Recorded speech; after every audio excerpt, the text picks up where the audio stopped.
राधे राधे बच्चों, फिर से स्वागत है अपना चैनल में। आप लोगों को बता दूं, यह वीडियो एमजे पेपर 3 वाले स्टूडेंट के लिए हेल्पफुल होंगे जिनका हिस्ट्री है, यानी कि 26 तारीख को एग्ज़ाम है। आपके सिलेबस में अलाउद्दीन खिलजी है, ठीक है। अलाउद्दीन खिलजी से 2 सवाल आपके एग्ज़ाम में आ सकते हैं। अलाउद्दीन खिलजी का राजत्व नीति, दूसरा अलाउद्दीन खिलजी का बाजार नीति। मैं आपको बता दूं, यह मेरा दृष्टि का नोट्स है, ठीक है। मैं इससे कोशिश कर रहा हूं कि आप लोग समझ जाएं ताकि आप बेहतरीन आंसर लिख पाएँ, क्योंकि देखिएगा आपको हर बार एवरेज नंबर मिलता है। क्यों मिलता है? क्योंकि सो कोल्ड जितने भी यूट्यूबर है वो कॉमन सा आंसर लिखा देता है। मैं भी लिखवा देता था, लेकिन मैं अब इस बार कोशिश कर रहा हूँ हिस्ट्री में थोड़ा सा एक्चुअल चीज़ लिखवाऊँ ताकि आपका नंबर अच्छा आए, ठीक है। बुरा नहीं मानिएगा, आप लोग थोड़ा सा अच्छा से इस वीडियो को देख लीजिए ताकि आपका अच्छा नंबर आ जाए, ठीक है। ये लेकिन दृष्टिकोण से थोड़ा हार्ड वर्डिंग में होगा, लेकिन समझने की कोशिश करिए। मैं भी आपको समझाने की कोशिश करता हूँ। थोड़ा लंबा भी वीडियो बनेगा क्योंकि इसमें 2 क्वेश्चन है, राजत्व नीति और बाजार नीति, दोनों आपका क्लियर हो जाएगा, ठीक है। एक बार समझने की कोशिश कीजिए। आपको दोनों क्वेश्चन को मैं अगर कोई भी क्वेश्चन आएगा, सबसे पहले इसका जीवन परिचय अलाउद्दीन खिलजी का लिख दीजिएगा, क्योंकि अलाउद्दीन खिलजी का मूल नाम अली गुफर्स था। इनका पिता का नाम शिहाबुद्दीन महसूद खिलजी था। भाई का नाम अल्ततमास बेग पहला भाई, दूसरा भाई गुतुगीन तथा तीसरा भाई मोहम्मद था। ये नाम इनका जीवन परिचय में लिख सकते हैं, ठीक है। फिर ये अपना उपलब्धियां प्राप्त करते हैं अपना जीवन में। देखिए, ये अपना जीवन में 4 उपलब्धियां प्राप्त करते हैं। पहला, जब ये राज सुल्तान बनते तो उस समय इनको किस नाम से पुकारा जाता है? अबुल फजूर सुल्तान अलाउद्दीन व दीन मोहम्मद शाह खिलजी, ठीक है। लेकिन जब ये खलीफा का नायब बनता, यानी खलीफा जो होता है वो मुस्लिम धर्म का जैसे अल्लाह के बाद का दूत माना जाता है, ठीक है। आप पढ़ोगे हिस्ट्री में तब पता चलेगा, मैं तो पढ़ रहा हूँ तो इसमें मुझे पता चल रही है, ठीक है। उस समय उसको इसलिए उसको यामनी उल खिलाफत नासिर अमीर उल मोमिन कहा गया, ठीक है। इसकी दूसरी उपाधि थी। तीसरी उपाधि सिकंदर सानी यानी सिकंदर दूत, यानी साम्राज्य को विस्तार करने के कारण इसको उपाधि मिलता है। फिर इसी का जो राज्य कवि थे, राज्य इतिहासकार थे अमीर खुसरो, वो इनको बोलते हैं विश्व सुल्तान, पृथ्वी का शासक, युग का विजेता, बहुत सारे जनता का चरवाहा, ये सब नाम से इसे पुकारते हैं। तो ये इनका उपलब्धि है। एक सेकेंड, इनका ये उपलब्धि है, ठीक है। ये उपलब्धि को लिखना चाहेंगे एग्जाम में लिख सकते, लेकिन आप जान सकते जानने के लिए, ठीक है। लेकिन जीवन परिचय जरूर लिखिएगा, ठीक है। अब मेन क्वेश्चन के अनुसार आते हैं हम लोग। फर्स्ट क्वेश्चन, राजत्व नीति जब एग्जाम में आएगा तो क्या करेंगे? देखिए, इसमें लिखने को तो बहुत चीज़ लिख सकते, लेकिन मेन चीज़ आपको लिखना है। जैसे सैद्धांतिक पक्ष क्या लिखेंगे? ये संपूर्ण प्रभुत्व संपन्न निरकुश राजतंत्रात्मक राज्य था, मतलब ये निरकुश राज्य था, ठीक है। इनका राज्य का शासक कौन था? अलाउद्दीन खिलजी था, ठीक है। ये याद रखना है। व्यावहारिक पक्ष में देखिए, इसमें पहला था कि वो उसने धर्म को राजनीति से पृथक करने का कार्य किया था, मतलब धर्म को बीच में नहीं लाता राजनीति में। चाहे आप कोई भी धर्म को हो, आपको ये अपना पहले राज्य के बारे में सोचता। देखिए, वही चीज़ लिखा हूँ। इनका जिसके प्रमाण उसने कथन में कहते हैं कि मैं जनता की शरअ, यानी शरअ मतलब इस्लामिक कानून की दृष्टि में क्या उचित है और क्या अनुचित है, मैं राज्य की भलाई अथवा अवसर विशेष के लिए जो उपयुक्त समझता हूँ उसी को करने की आज्ञा देता हूँ। मुझे नहीं पता कि शरअ उसकी अनुमति देता है अथवा नहीं, और अंतिम न्याय के दिन मेरा क्या होगा, ये बोलते हैं। दूसरा देखिए, निरकुशता मतलब देखिए, अलाउद्दीन ने अपने शासन सत्ता को स्थापना व विस्तार में ना तो अमीरों का कोई सहारा लिया, ना उनमें उलेमानों का, ठीक है। यहाँ तक कि उसने खलीफा का भी अपनी सहायता नहीं लेता, इसलिए उसे यामनी उल खिलाफत नासिर अमीर उल मोमिन की उपाधि धारण करता है, ठीक है। तीसरा देखिए, हिंदुओं के प्रति कठोर व्यवहार।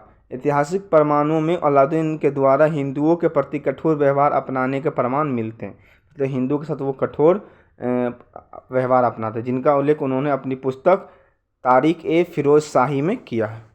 अलाउद्दीन ने राजस्व नीति का सफल थी। उसने साम्राज्य के विस्तार के लिए योग व विजय सेना का निर्माण किया तथा इसका उपयोग सहयोग लेकर न सिर्फ साम्राज्य विस्तार किया अपितु मंगोलों ने अनेकों आक्रमण से देश को बचाने में सफल रहा। मतलब राजत्व नीति इनका इतना सफल था कि ये राज्य को बहुत ज़्यादा विस्तार करते हैं, ठीक है, साथ में ही मंगोलों के क्या करता, आक्रमण से देश को भी बचा लेता, सफल रहता। उसने अपनी सफल बाजार नियंत्रण नीति के माध्यम से उचित कीमत पर बिना मिलावट, बिना घटोत्तोली तथा बिना कालाबाजारी के बाजार में निश्चित कीमत पर संसाधनों को उपलब्ध कराता है, ठीक है। ये चीज़ आपको याद रखना है। अब देखिए आप राजस्व नीति इनका क्या था। प्रारंभिक स्थिति एवं उद्देश्य। अलाउद्दीन ने अपने प्रारंभिक शासनकाल के दौरान विद्रोहों को सामना किया तथा मंगोलों के आक्रमण से प्रभावित हुआ था। मंगोल यानी चंगेज़ खान का, ठीक है, चंगेज़ खान मंगोल था, तो उनका आक्रमण बहुत से ये प्रभावित हुआ था, ठीक है, इन्हीं के शासनकाल में। अतः आंतरिक विद्रोहों से राज्य की रक्षा, बाहरी आक्रमण से राज्य की रक्षा तथा साम्राज्य विस्तार के लिए उसने एक बड़ी सेना का निर्माण का निर्णय लिया। इसके लिए उसने अधिक धन की आवश्यकता हुई। अतः राजनीतिक लक्ष्यों की पूर्ति के लिए एवं अपनी आय को बढ़ाने के लिए उसने राजस्व सुधार का प्रयास किया। तो ये राजस्व सुधार का प्रयास करते हैं। इसमें क्या क्या प्रयास करते हैं, पहला देखिए राजस्व सुधार के प्रयास में अलाउद्दीन ने भूमि मापन के उपरांत कर को निर्धारित कर वसूलने की नवीन प्रणाली को जन्म दिया, जिसमें जाबीता प्रणाली, मसाहत प्रणाली के नाम से जाना जाता है। इस प्रणाली में भूमि मापन इकाई के रूप में अथवा कर वसूली इकाई के रूप में बिस्वा नामक इकाई का प्रयोग किया। यानी देखो ये कर अब किसान से भी लेने लगते भूमि मापन के जैसे। मतलब देखिए बिस्वा कहने का मतलब होता है जैसे एक 1/, देखिए आपको यहाँ पहले आगे पढ़िए तब समझ में आएगा। देखिए अलाउद्दीन ने भू राजस्व कर मात्रा में ऐतिहासिक स्तर पर वृद्धि कर दी। उत्पादन का 50% यानी अथवा 1/2 भाग लेना प्रारंभ कर दिया। मतलब अगर किसान को 100% उगेगा तो उसमें 50% राजा ही ले लेगा, 50% किसान के पास बचता है, ठीक है। आगे देखिए अलाउद्दीन ने कई नए करों को प्रारंभ किया। उदाहरण घगरी यानी गृह कर यानी घर कर, चरही यानी चारागाह कर, करही मतलब अन्य कर, उपकर, ये सब लेना स्टार्ट कर देता है। घर बनाए इनका भी कर लेगा, चरही होगा यानी चारागाह होगा उनका भी कर लेगा, सब चीज़ का कर लेना स्टार्ट कर देता है, ठीक है। तो अलाउद्दीन द्वारा प्रारंभ किए गए नवीन करों की कुल मात्रा लगभग भू उत्पादन का 25% तक हो गई थी। यानी इस प्रकार भू राजस्व व नवीन करों को मिलाकर किसान को उत्पादन का 50% अदा करना पड़ गया। यानी 100% 50% किसको देना पड़ जा रहा था, राजा को देना पड़ जा रहा था, किसान को, ठीक है। अलाउद्दीन ने बकाया भू राजस्व की वसूली हेतु एक नवीन पद दीवान-ए मुस्तखराज की स्थापना कर देता है, ठीक है। आपको याद रखना दीवान-ए मुस्तखराज का क्या कर देता है, ये स्थापना कर देते हैं। फिर आगे देखिए अलाउद्दीन ने इस्लामिक व्यवस्था में विद्यमान खुमरस नामक कर को अपने लाभ के लिए उलट दिया। जैसे खुमरस में क्या होता था कि 80% सैनिकों में बांट दिया जाता था और 20% राजा रखता था अगर लूट कर धन लाए तो।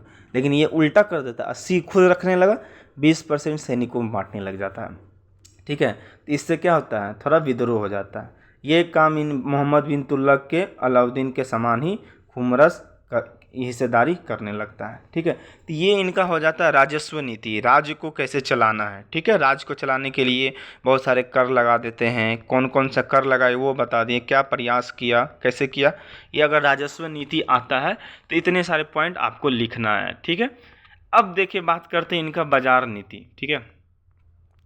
अलाउद्दीन खिलजी का बाजार नीति का नहीं, बाजार कैसे चलता है, बाजार कैसे चलता है आपको पता होना चाहिए कि बाजार कैसे चलता है। बाजार नीति इनके बारे में बताएंगे। देखिए विषय परिचय उद्देश्य। अपने राजनीतिक लक्ष्यों की प्राप्ति के लिए अलाउद्दीन ने बाजार नीति का प्रारंभ किया। राजनीतिक लक्ष्यों की प्राप्ति के लिए, आर्थिक लक्ष्यों की प्राप्ति के लिए नहीं, ध्यान में रखिएगा, ये पॉइंट लिखना है विषय परिचय में। आगे देखिए बाजार नीति नियंत्रण नीति पारंपरिक मांग व आपूर्ति व्यवस्था के स्थान पर राज्य नियंत्रित व्यवस्था के रूप में स्थापित की गई, जिसमें निश्चित व कम कीमत पर वस्तुओं की उपलब्धि सुनिश्चित की गई। साथ ही कालाबाजारी घटोत्तोली पर नियंत्रण स्थापित करने के साथ साथ मिलावट रहित उत्पादों में आपूर्ति बाजार में सुनिश्चित किया। मतलब बाजार नीति इसलिए लाया था ताकि बाजार में कुछ कालाबाजारी नहीं हो, जो कम तौल में बहुत चीज़ होता है, जैसे कोई कम तौल के दे दिया है ना। मांग और आपूर्ति पे होता है, कितना मांग है और कितना आपूर्ति हो रहा है। जैसे अगर मांग ज़्यादा है, आपूर्ति कम हो रहा है तो दाम बढ़ेगा, अगर आपूर्ति ज़्यादा है, मांग कम है तो दाम घटेगा। तो ये बाजार नीति को एक कंट्रोल करने के लिए ये नीति लाते हैं। इसको देख रेख किसके हाथ में दे देता है, ये भी आपको याद रखना, कालाबाजारी सबको रोकने के लिए।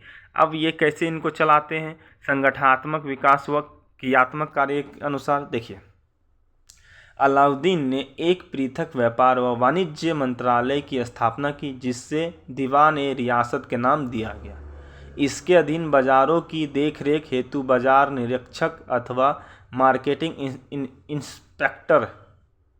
इंस्पेक्टर की नियुक्ति की गई, जिन्हें सहना अथवा सहना-ए-मंडी का पदनाम दिया गया। बाजारों से संबंधित सूचना प्रदान करने हेतु बरीद जैसे गुप्तचर नियुक्त किए गए, जो बाजार में होने वाली अव्यवहारिकताओं को सूचना उच्च अधिकारियों को देता था। मतलब देखिए क्या कर दिया, अब अधिकारी लगा दिया बाजार में। अगर आप बाजार में कुछ गलत कर रहे हैं तो ये खबर किसको मिलता था, अलाउद्दीन खिलजी को। अलाउद्दीन खिलजी को जब मिलता था फिर उसके साथ बहुत बुरा व्यवहार करता था। इसी चीज़ को रोकने के लिए ना ये बाजार नीति लाता है। ठीक है, आगे देखिए।